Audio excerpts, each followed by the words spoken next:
Hello everybody, this is your host TrevCL, and today I'll be attempting arguably the most difficult solo challenge run possible. If you look for a Beldum only run, only 3 videos on YouTube pop up, none of which could beat the champion without items. Even searching on Reddit, absolutely no one has posted a solo Beldum run. So can I achieve the impossible? Can I beat Pokemon Emerald using no items in battle with only a single Beldum? Let's find out. Leading off with why Beldum is so hard, we must look at its move pool. And when I say move pool, it's like the inflatable one-person pool. Beldum only learns Takedown. At 90 base power, it's decently powerful, but at 85 accuracy, pretty inaccurate as well.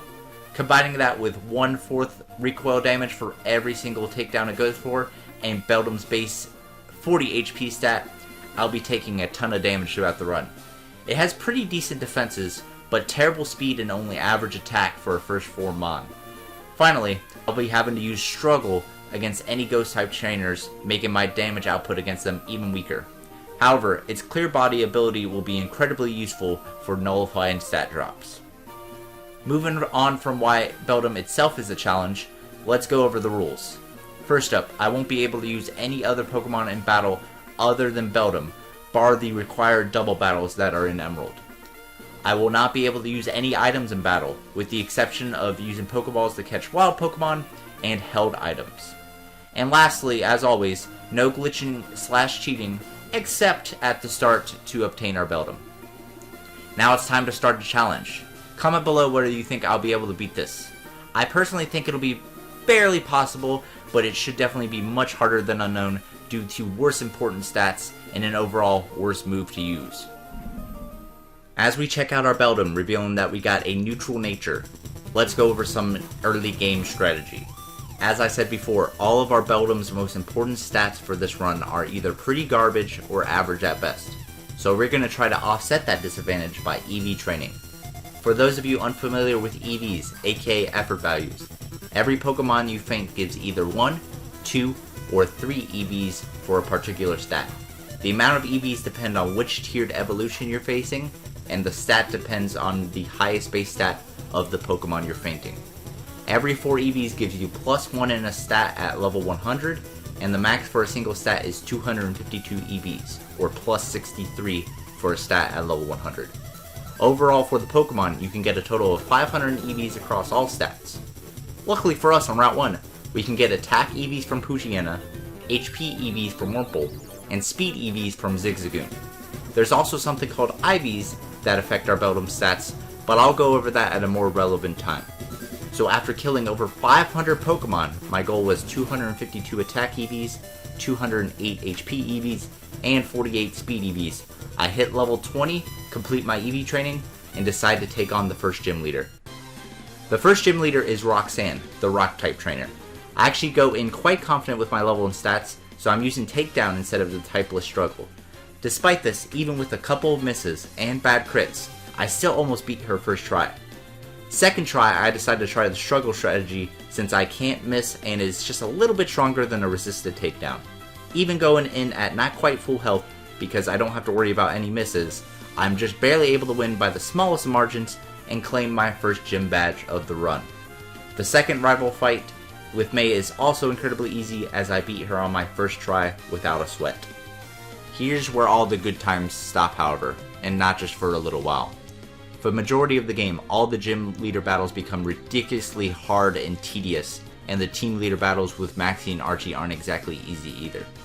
Even some of the regular trainers can beat you if you're not at a high enough health entering the battle. This has got to be the longest, most difficult, most tedious stretch in any solo run I could imagine, and it all starts with Brawly. Now in theory, I could save him for much later in the story when I'm double or even triple his level, but I want to give myself the truest experience for this challenge and fight him before progressing in the story. Plus, I thought he couldn't be that hard. Wrong. He's actually very difficult doing much more damage than Roxanne, having super potions, and his Makuhita both having high health for an early Pokemon and holding a citrus berry. Add in his Pokemon having bulk up to boost defense, and I stand no chance at the level I'm starting off at.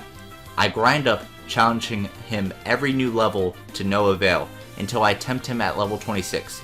Despite the battle starting off in the worst way, with me missing 2 takedowns, the rest of the battle goes incredibly smoothly as I am able to take him down no sweat with 20 HP remaining. Although the fact that I had to be level 26 to defeat the fighting type gym leader makes me incredibly nervous for what's in store for the rest of this run. The next May fight is really the only challenge and rival fight this run, and it's mainly because I missed a takedown against the Marshtomp, giving it an extra turn to hit me with Bide. My second attempt does not have this miss, leading to a quick and easy victory. When I get to Mauville City, I decide not to challenge Watson right away. At this level, I'll be outsped by everything, won't be even close to taking down his Magneton, and will be taking a ton of recoil. So I grind up in the areas outside of Mauville for a while until I reach level 32 and I decide to take him on. It's a slaughter. In my first attempt I barely get his Magneton the yellow health, and in my second I'm not even able to hit it at all. I knew he would be tough, but this leads me to believe I need to do way more grinding, potentially the most I've had to do so far. Like with Brawly, I attempt the battle over and over again after every few levels gained. With the Cherry Berry, the paralysis problem isn't too bad, although there is still attempts where I'm paralyzed against the Magneton. I'm even starting to use the Struggle Strat so I can hit consistently and do more damage to the Magneton. It takes until level 42 to have an attempt where I get to his final Pokemon, Manectric. The problem is Beldum is still slower than it, Struggle is way too weak to one-shot, and I'm at too low of a health to take it out. After some thinking, I decide to grind one more level to 43 and switch to using Takedown. While Takedown does less damage to Magneton and can miss, it gives me a really good shot of taking down the Manectric in one hit. It still takes me several tries to get a run where I'm in decent shape at the Manectric, and after 2 hours of real time, even with speed up, I'm able to get lucky enough to dodge paralysis on the last turn and take him out. That was incredibly rough. Way more tedious than I thought it would be, even this early on. It is at this point that I also remember that I can pick up the Silph Scar item back in Dewford that'll boost my takedown's power. While I wish I would have remembered this before I had taken on Watson, it actually probably wouldn't have helped that much in this scenario. I do get a bit of a break in between gym fights as I take on Maxie, and at my level currently, only a miss on camera could lose me the match. Luckily my clear body ability blocks Mighty N's Intimidate from lowering my attack, as I hit all my takedowns for possibly the easiest key battle all game. Coming up is Flannery, who was in my top 2 most dreaded gym fights heading into this run. Not only is she the fire type gym leader, but her Pokemon know Overheat, a 140 base power stab move. I could live one at a high enough level, but not in tandem with recoil unless I get to about triple her level or so. But surprisingly, after getting to only level 49, I'm able to win on my 5th try. Her first 3 Pokemon died to one takedown with my Beldum holding the Silk Scarf, but her Torkoal lives one. But all I need is either a crit or an overheat miss, of which I get the latter, and I claim my 4th gym badge. We're so close to having so much open up to us with Surf, but to get to the ability to do so, we'll need to defeat our dad, Norman. Being the normal type gym leader, you would think he would be the easiest gym yet. That's a really funny joke, because he's actually the most difficult gym leader up till now, and potentially in the entire game. And that's due to his ace, Slacking, being both figuratively and literally the perfect counter to our Beldum. Not only does its HP plus defense combo make it able to live multiple takedowns and deal tons of recoil, but it also literally has the move counter, which deals back double the damage it takes that turn when hit by a physical attack. So anytime I hit a takedown and he goes for counter, that's an automatic reset, which is quite often. No matter what item I use, whether that be the Silk Scarf or Oranberry, nothing is making much of a difference. Even some of the times I miss takedown, it's like he predicts that and goes for Yawn or Facade instead. In theory I could beat him at level 50, but it could take literal days to get the right circumstances and luck. So after grinding to level 55, which, by the way, grinding on level wild Pokemon 40 levels lower than you and having to go back and heal every 10 or so battles is the most tedious thing ever. Setting up just the right circumstances to not get countered or put to sleep for too long, I finally beat Norman. To put this in perspective, Red in my Unown only challenge in Crystal took 20 tries. Norman alone just took 32. Granted, I definitely could have saved some tries by grinding sooner, but the fact that I have to grind hours again for the 5th gym leader is crazy to me. And I still have my most feared gym leader battle coming up in a little while. The flying type gym leader Winona is not that trainer. While it's annoying I have to grind as I can't quite beat her because of our Altaria and Dragon Dance plus Earthquake, and her Skarmory taking so many hits that I lose some run to missing a lot of takedowns. Grinding is incredibly easy with all the trainers available to me now. So after a relatively short grinding session, I successfully beat her at level 63 and move on to more of the story part of the game. I make my way through the Magma hideout, clearing out all the trainers I can, and take on Maxie. With some fortunate confusion luck, I turn his swagger strategy around on him, winning on only my third try. I do the same to the Aqua hideout in Lily Cove City, although I can only defeat the admin for now. I'll get to face Archie after going to Moss Deep City and defeating the 7th gym there. Speaking of the 7th gym, this is the one I knew going into it would be the hardest gym in terms of the insane level that I have to beat. It's not that tough because of the level of the Pokemon, but due to the fact that it is a double battle against the two gym leaders, Tate and Liza. With only being able to attack with Beldum in battle, this is basically a 2-on-1 at all times, and they each have 2 Pokemon to go through. The Claydol knows Earthquake, and the Solrock has Flamethrower, which can be boosted by Sunny Day. Both the Xatu and the Solrock know it, so most likely I'll be taking boosted Flamethrowers from the Solrock. After grinding through every accessible trainer in the game so far, and the gym trainers, I hit level 70 and decide to do some scouting battles and see where I stack up. To my horror, I'm outsped by everything, and it's not even within the realm of possibility to complete. My first try, and I don't even take out the Claydol due to poor luck, and my second try, I do get past the Claydol, only to immediately lose to the Solrock. Remember those things called IVs I talked about in the beginning? Well, that stands for individual values, and like EVs, they help control what number your stats are. They go from lowest at 0 to the highest at 31. But unlike EVs, you have no control of them, and they vary from Pokemon to Pokemon.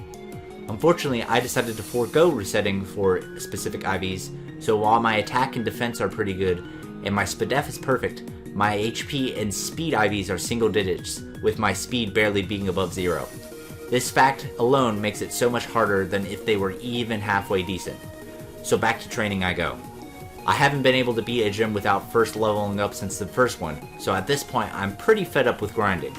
Luckily there's an easily rematchable trainer just before Lily Cove that you can rematch to the max. She gives you about 4,000 experience per battle, so grinding actually is much easier than it was for Norman or Watson. Now that I've hit 75, I also go through my item choice strategy.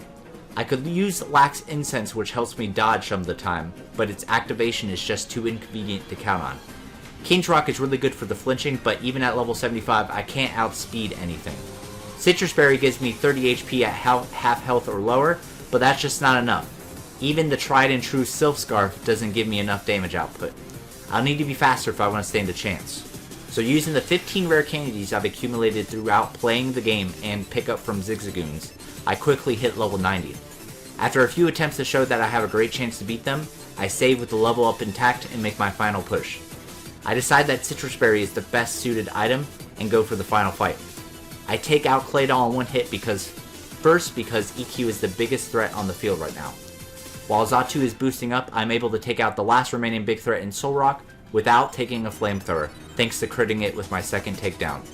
It's far from over, as even hitting all my takedowns, I could get confused, put to sleep, or at worst, both. Luckily, Xatu never even attempts to harm Beldum, and with the last 2 takedowns, Unown is taken down as well, no problem, as I finally get my 7th gym badge. After beating Tate and Liza, the game becomes incredibly easy, as I'm almost at the max level. Despite having to carry the load in the double battle against Maxie and Tabitha, I'm able to beat them first try, winning with only 1 HP left.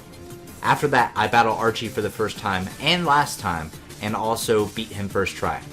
After grabbing Rayquaza to defeat Groudon and Kyogre, the main story is complete, and all that's left is the 8th gym battle with Juan, the water-type trainer.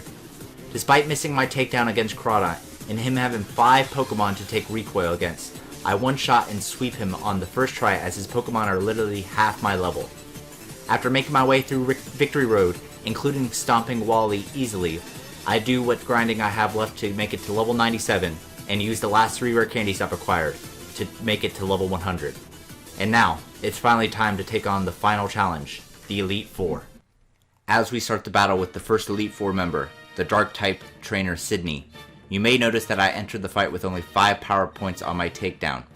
This is due to me needing to set up struggle for the next fight, as Phoebe, the next Elite Four member, uses Ghost-type Pokemon.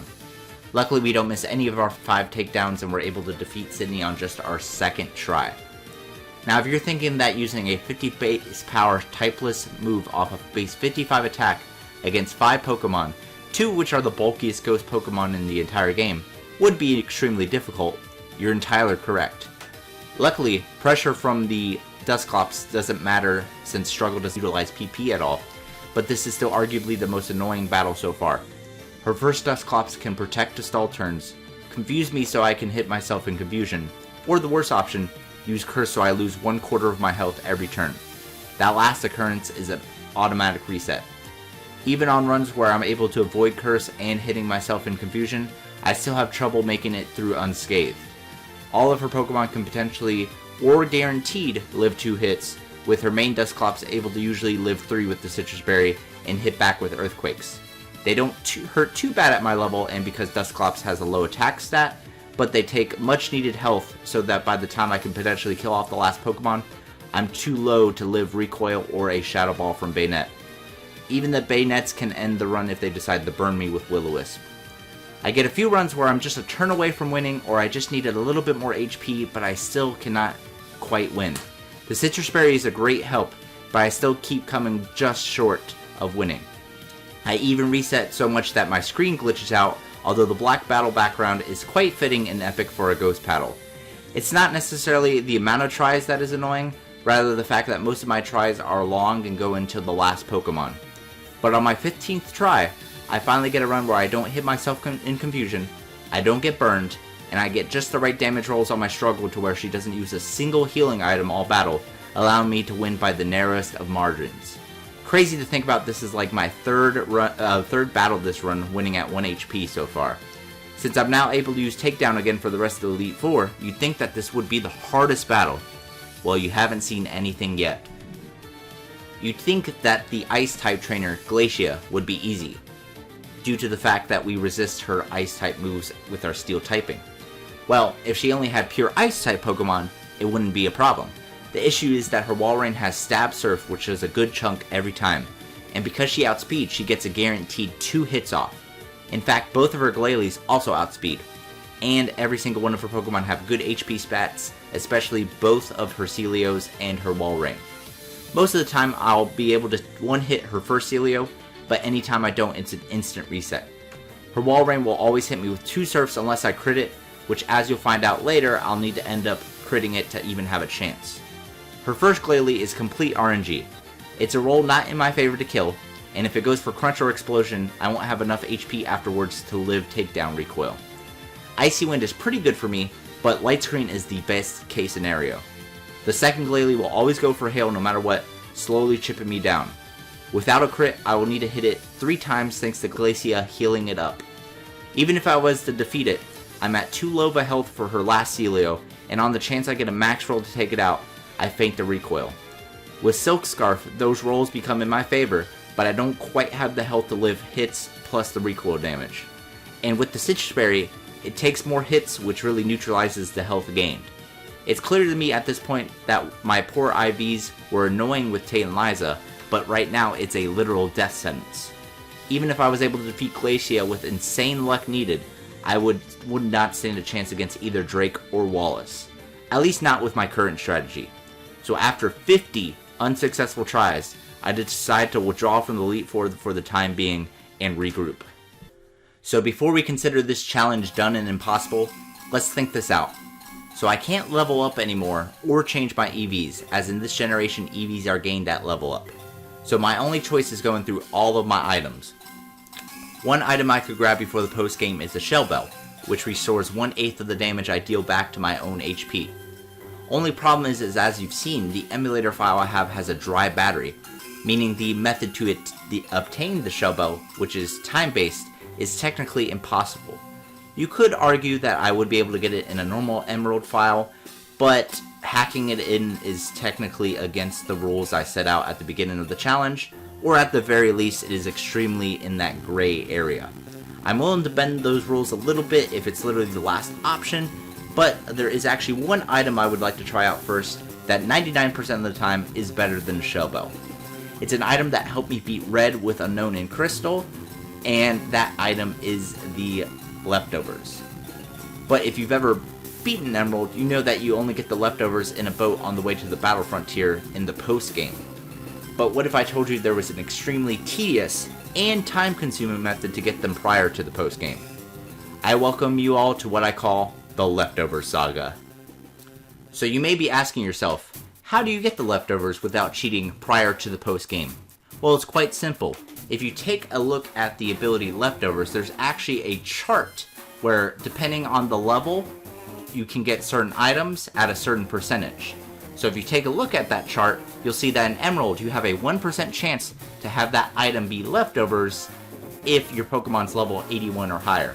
So I simply have to grind up one of my pickup Linoons to level 81 without ever letting it into battle, as to not break the rules I set out at the beginning, only to then have a 10% chance to pick up an item after every battle, and then have that item be the 1% chance Leftovers.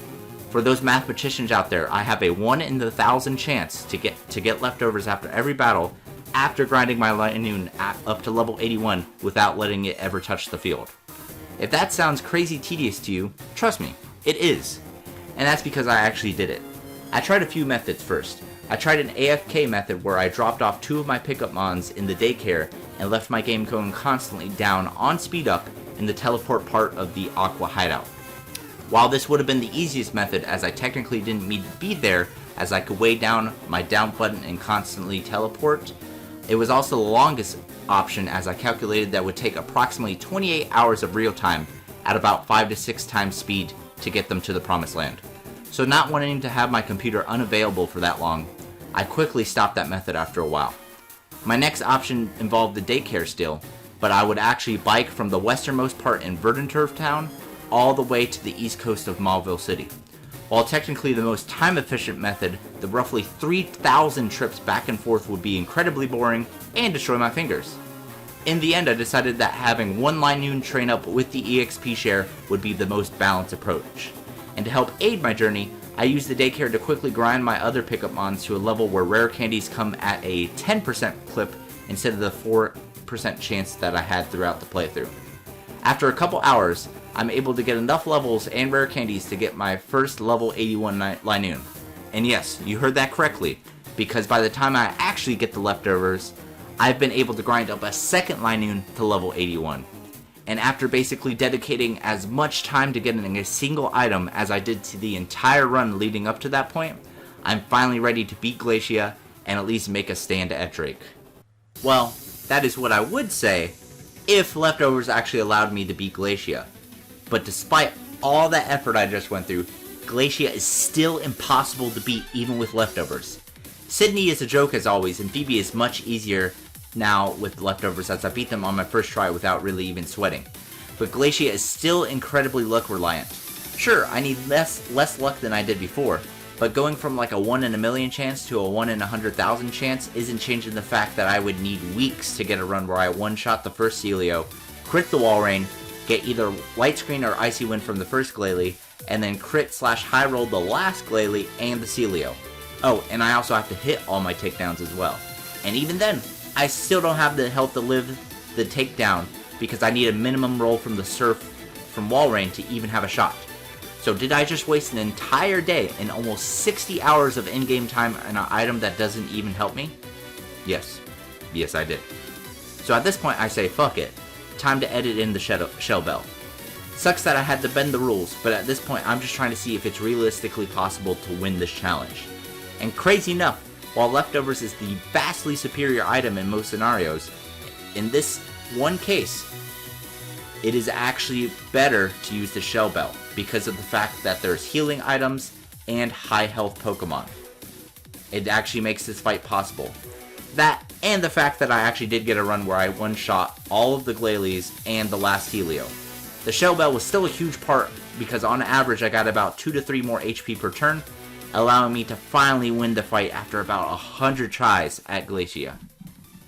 Our euphoria at beating Galatia is short-lived, however, as Drake quickly ends our run. I kind of expected this because if it took me that long to barely beat Galatia, our chances to beat the challenge were slim to none. Drake has 4 Pokemon that outspeed me, and even with the best possibility of me going into those 4 Pokemon with full health after dealing with Shelgon, their power is just too much for my Beldum. Even if I was to crit / one-shot every single Pokemon, Flygon outspeeds and hits me incredibly hard with a stab super effective Earthquake, and Salamence outspeeds and melts us with a very strong Flamethrower. With Galatia, it was theoretically possible to beat with good enough luck even without the Shell Belt. But even with all the items possible available to me right now, there is a literal 0% chance to beat this battle with my Beldum. No RNG or held item can change that. So to finish the question we set out to answer at the beginning of the video, is it possible to beat Pokemon Emerald with a Beldum? We found out today that the answer is no, it is not. At least with any old Beldum. But what if we were to try it with the theoretical best Beldum possible? Could we beat Pokemon Emerald then? That's a question for another video. For now, I want to thank you all for watching. If you've made it this far, make sure to hit that like button and subscribe if you haven't already. Share it with your friends, your family, or anyone you can think of, because next time we'll be answering the question, is it possible to beat Pokemon Emerald with a perfect Beldum? I hope everybody has a great day, and I'll see you in that next video. Bye-bye!